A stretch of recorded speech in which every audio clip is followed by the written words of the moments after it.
I used to bite my tongue and hold my breath, scared to rock the boat and make a mess. So I sat quietly, agreed politely. For this DIY, you're going to need some sort of stick, a rubber band, and some fur. Here I'm just separating the fur that I want to use for this DIY. And then you're going to go ahead and take the fur and sort of wrap it around the stick as so. And then you're going to take your rubber band and start folding it over to make it tight.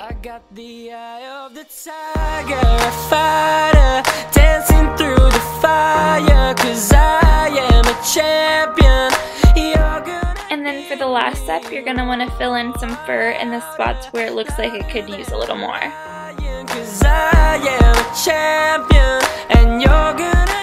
And there is your brush. If you want to make it pretty like I did, you can go ahead and do a little design on it like I just did there.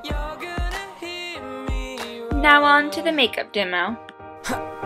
Now I'm floating like a butterfly, stinging like a bee. I earned my stripes. I went from 0 to my own hero.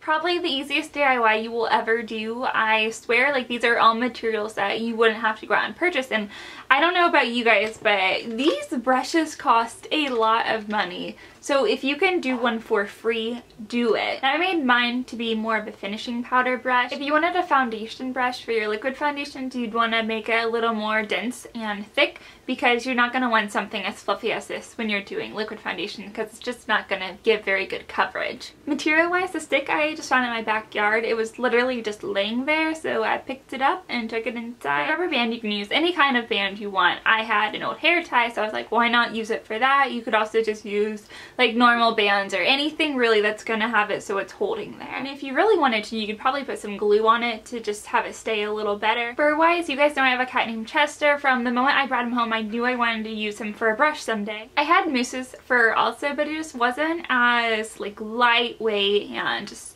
overall soft as Chester, so that's why I used him. With long-haired animals, you have to brush them a lot, so I've been saving up all the hair from his brushings, and then sometimes I'll get some mats that I'll have to cut out, so it really wasn't a big deal to get the fur in a safe way. If you don't have an animal like mine that has really soft hair, and maybe your animal has coarse hair, you don't have an animal at all, you can always ask like a neighbor or one of your friends and brush them, or just take a little chunk out of the side where they won't notice, and then you have to go through the awkward stage of being like, can I use your animal's fur for a brush? Another option would just go to your local pet groomers. They have fur upon fur for you to choose from. Like, you could get the best fur for your brush. And if for some reason they say no, which I highly doubt they will, you can just go after hours to the dumpster. All businesses, or at least most of them, have a dumpster out back, and I'm sure that is just filled with animal fur. Or worst case, if you don't feel comfortable using actual animal's fur, just go to your local craft store. I'm sure they have some sort of faux fur option for you. So that was my DIY. I hope you got some knowledge, and I'm gonna save you some money in the long run. And if you end up trying this,